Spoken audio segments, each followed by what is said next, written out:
Welcome to the Deep Dive. Today we're looking at a story that's really a mix of incredible creative talent, a seemingly happy family life, and then just this sudden, shocking violence that definitely left a mark on independent film. We're focusing on Adrienne Shelly, and while a lot of people might know her name mostly because of the awful circumstances of her death in 2006, Right. Our goal today is really clear. We want to look at her whole life, actress, writer, director, and explore the legacy she left, especially through her last film, Waitress. Exactly. It's more than just the crime story, isn't it? It's about legacy. Adrienne Shelly built this really extraordinary body of work, very much rooted in New York indie film. So let's start there at the beginning. How did Adrienne Levine become the artist we remember? Okay, so she was born Adrienne Levine, June 24th, 1966. A lifelong New Yorker, grew up in Queens. Sounds like she had a pretty supportive family, parents, Sheldon and Helen, two younger brothers. And that creative spark, it was there really, really early on. Sources talk about her loving dress up, always role-playing as a kid. She even went to the Stage Door Manor Arts Center. Oh, wow. Stage Door Manor, that's a serious place. It is very selective. You look at who else came out of there. Robert Downey Jr., for one. That says something about the level of talent she had, even young. Definitely. And she had this very distinct look, too. Petite, delicate. People noted her round blue eyes, upturned nose, full lips. Right. But apparently, that sort of delicate look hid a really strong personality. Described as kind, super intelligent, and interestingly, a natural leader. You can see that leadership, that confidence, I guess, in her decision about college. She went to Boston University for film, but didn't quite finish. Why leave in her final year? That's a huge leap. It really was. Pure self-belief, you could say, and a massive risk, frankly. Her mother apparently advised strongly against it. I bet. But she quit, moved to Manhattan to act full-time, just said, I know what I have to do. And, well, that conviction, it paid off pretty quickly. So she dives into the New York theater scene, which is famously tough. And that's what leads to her big break, connecting with Hal Hartley. Yes, exactly. Hal Hartley, a real icon of American independent film back then. That connection was crucial. So what happened there? She starred in his films The Unbelievable Truth in '89 and then Trust in 1990.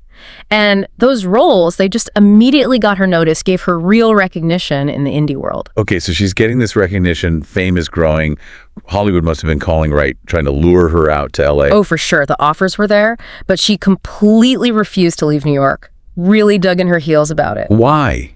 Why stay put when Hollywood beckons? She just prioritized challenging stage work over chasing film stardom.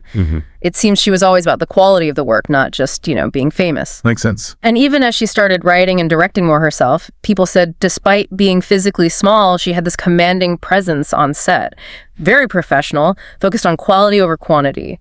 So she's building this impressive career in New York, prioritizing her art. What about her personal life during this time? Did things settle down there? They did, yeah. In 2001, she was, 34, 35? She met Andy Ostroy. Okay.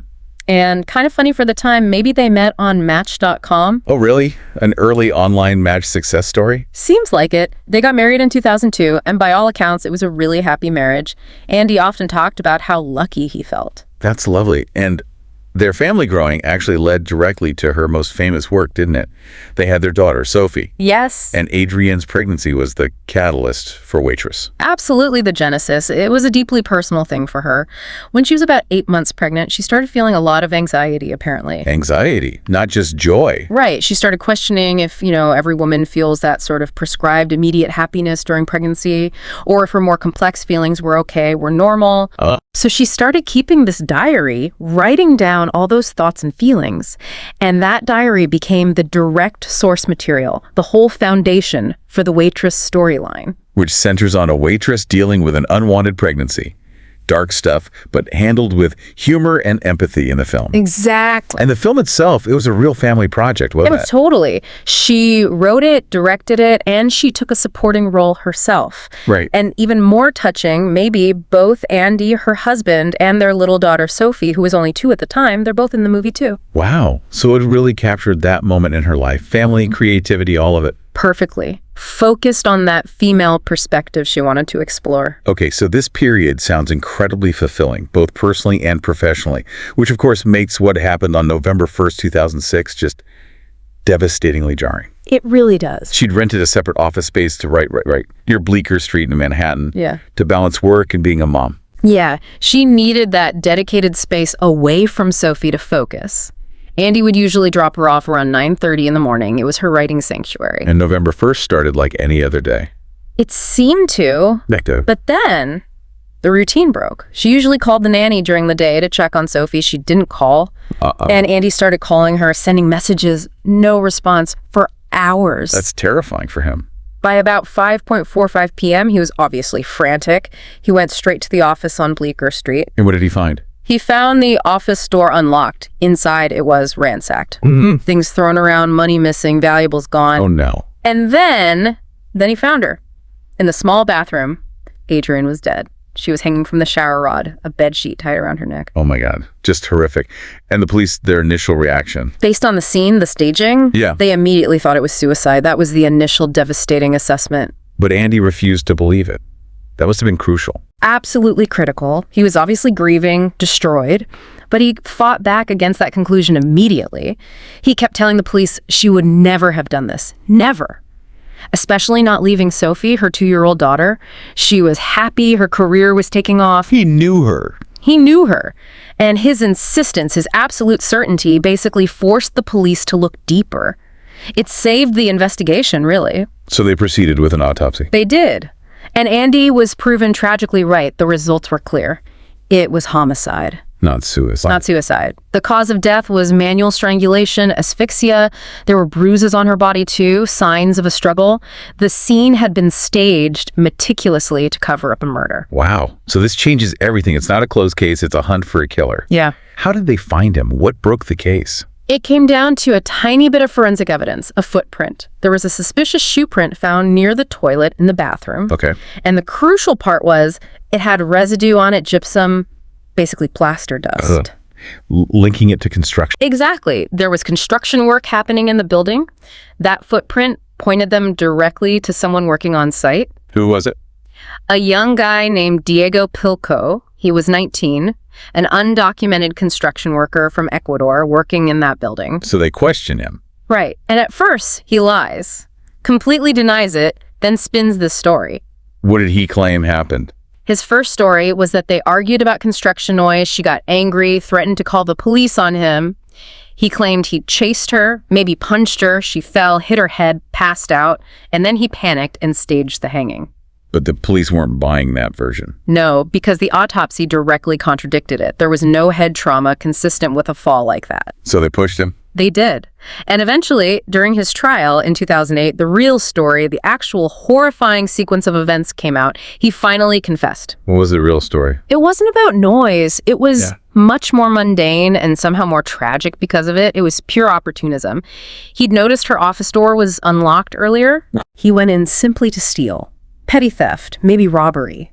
He was desperate for money, apparently trying to pay back his mother. She'd mortgaged their home in Ecuador, about $12,000, to get him to the U.S. So he's in her office trying to steal. And Adrienne walked in, caught him red-handed. She yelled out, according to Pilco, the one word he feared, "Police!" And he panicked. Completely panicked. He confessed he grabbed her, covered her mouth to stop her yelling, and strangled her. Strangled her until she stopped moving, until she lost consciousness. God. But the hanging, that was the actual cause of death. This is the most just awful, perverse twist in the whole thing. The autopsy showed that when he strangled her initially, she was only unconscious. Only unconscious? Yes, she wasn't dead yet. It was the act of hanging her from the shower rod with the bed sheet, the act done purely to stage the scene as a suicide, that actually caused her death by asphyxiation. That is beyond tragic. Unbelievably cruel irony. His attempt to cover his tracks was the thing that killed her. Exactly. A catastrophic attempt to hide a robbery and assault sealed her fate. So Pilco was convicted? Yes. He was convicted of second-degree murder. It's an important legal distinction. It means it wasn't premeditated murder, but the killing happened during the commission of another serious crime, the robbery. And the sentence? He received 25 years in prison without the possibility of parole. After that, he faces deportation back to Ecuador. Such a profound loss, stemming from such a, desperate but ultimately petty crime. How did Andy Ostroy move forward from that? He ensured her legacy wasn't just about the crime, right? He absolutely did. He gave this incredibly powerful statement in court expressing his grief, saying he could never truly love again.